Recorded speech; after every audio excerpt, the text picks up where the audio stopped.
Bonjour les amis. Alors cette fois-ci, l'abbé Laurent Gagnon, dans l'Évangile de l'an 2000, nous propose un exemple terrestre d'une situation que nous devons adéquatement comprendre si nous voulons véritablement connaître le bonheur. C'est la famille. La famille, c'est un phénomène qui est carrément planétaire. C'est ce qui nous permet de se situer, de focusser l'endroit où nous devons opérer. Mais je vais le regarder peut-être un peu plus tard, mais d'une façon beaucoup plus élargie. Mais pour l'instant, ce qui est important, c'est ce que l'abbé Laurent Gagnon nous a dit dans ce texte.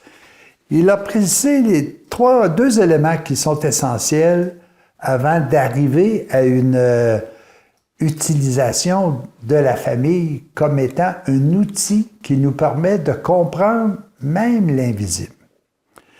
Le premier élément qu'il nous amène, il nous donne une comparaison. Il dit, vous savez, il dit un cultivateur qui veut avoir une riche moisson, il choisit d'abord une semence de qualité. Il la dépose en terre qu'il a préparée et la cultive très soigneusement. Il alimente les plantes, il arrache les mauvaises herbes qui absorbent la nourriture des plantes saines et nuisent à leur croissance. Pour réussir, l'agriculteur doit avoir aussi des connaissances approfondies sur la nature, la culture et le développement des plantes. Ça, c'est important. Si nous voulons, nous, véritablement, développer chez nous les sources du bonheur véritable, nous devons connaître d'abord ce que c'est que le bonheur. Est-ce que c'est juste une question de joie?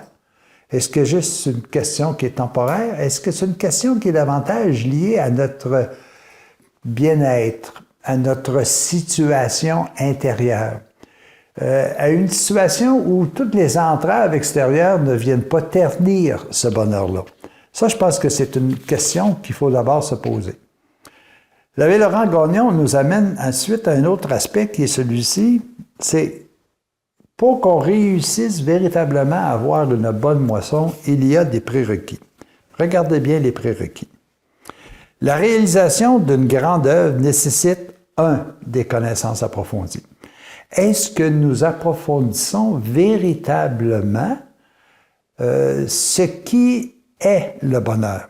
Est-ce que nous cherchons pour véritablement savoir qu'est-ce qui nous rend heureux d'une façon permanente? Qu'est-ce qui, malgré des intempéries, malgré des souffrances, maintient en nous ce bonheur-là? Est-ce que nous avons aussi de l'expérience? Si je ne connais pas ce que c'est que le bonheur, si je ne connais pas ce que c'est que d'aimer, comment puis-je comparer si j'aime ou si j'aime pas? L'expérience, elle est essentielle. L'autre élément qui nous amène aussi, c'est que nous devons avoir une vision claire des choses. L'abbé Gagnon disait, moi, je m'en vais là. Peu importe que les gens disent, m'applaudissent ou me huent, je m'en vais là. Parce que si je porte attention aux gens qui m'applaudissent ou qui tout simplement me huent, je cours une chance de m'égarer. Soit dans le prestige, soit dans autre chose. Ma décision est là. Est-ce que chacun de nous, on a comme orientation véritablement à être pleinement heureux? Ça, c'est une démarche qui est importante. Quel est notre but? Est-ce que nous avons aussi un esprit de décision? Est-ce que nous décidons ou nous attendons à demain? Ah, ben demain, je verrai. Là, aujourd'hui, là, je vais vivre autre chose. Non. Laurent disait toujours aussi, il y a 3 éléments importants dans la vie. Je décide et je décide. Est-ce que je décide de changer? Est-ce que je décide d'être plus heureux? Est-ce que je décide de me rapprocher, si vous voulez, de ce qui est beau, bon, juste et louable? Ça, c'est toutes des questions de décision. Est-ce que je l'ai fait ou pas? Le dernier élément sur lequel il nous interpelle d'une façon beaucoup plus précise, c'est évidemment, pensez pas que vous allez pouvoir réaliser votre plan de bonheur si vous n'avez pas le goût de faire des efforts personnels et des efforts qui, bien souvent, sont importants. L'exemple qu'il nous donne par la suite, il nous parle de la famille. Il nous parle d'une famille qui est familial. Pour l'instant, citons-nous avec notre père, notre mère, nos frères, nos sœurs, ce qui nous entoure au quotidien. Ils disent que c'est le premier endroit où on faut véritablement bien travailler. Si je veux véritablement avoir des enfants qui soient heureux, il faut que je leur montre l'exemple du bonheur. Il faut que j'ai eu cette recherche de ce que c'est que le bonheur, que j'ai fait des efforts, que j'ai vécu des expériences, que je suis capable de dire maintenant à mes enfants, j'ai tellement été heureux cette journée-là où j'étais à la pêche avec vous, pour intégrer à l'intérieur d'eux ce souci de trouver des occasions de bonheur. Pas des affaires éphémères, mais des occasions où, des années après, je me souviens, hey, j'étais tellement heureux. Ça, c'est excessivement important. Si je suis capable de développer chez nos enfants, chez ceux et celles qui sont près de nous, cette notion-là, c'est leur donner un outil qu'ils vont pouvoir utiliser de façon constante tout le restant de leur vie. Est-ce que je témoigne aussi des expériences de ma vie auprès de mes enfants? Est-ce que je témoigne des approches que j'ai mises en pratique sur le plan spirituel et qui m'ont permis d'être heureux? Alors, tous les éléments qu'on mentionnait tout à l'heure, est-ce que moi, là, je travaille et je m'efforce de le transmettre? Le deuxième aspect qui est important, c'est est-ce que ma famille se résume uniquement à ce qui est familial, père, mère et enfant? Ou est-ce que je n'ai pas aussi une famille communautaire?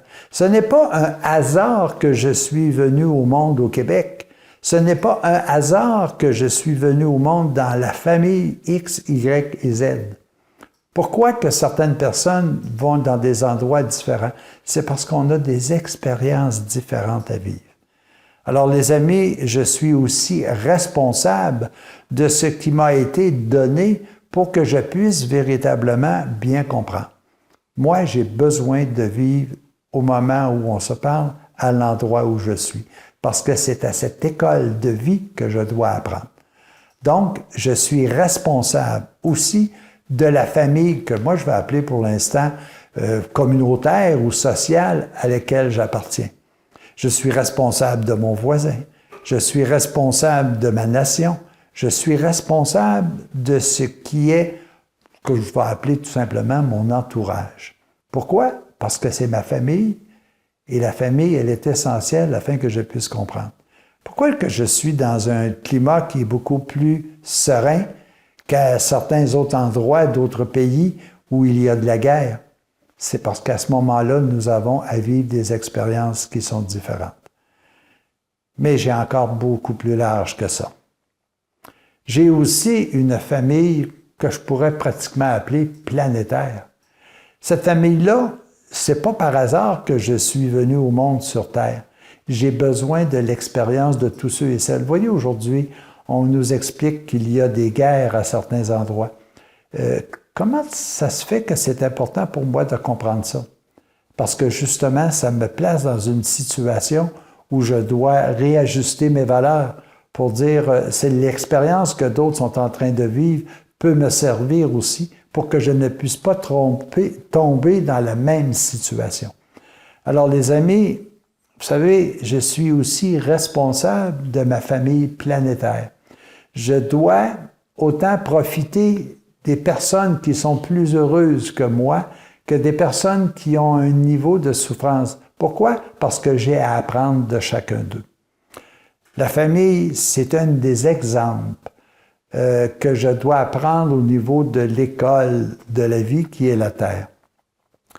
Il y a les prérequis que je vous ai mentionnés tout à l'heure, que je dois appliquer autant sur le plan familial, sur le plan communautaire social que sur le plan terrestre.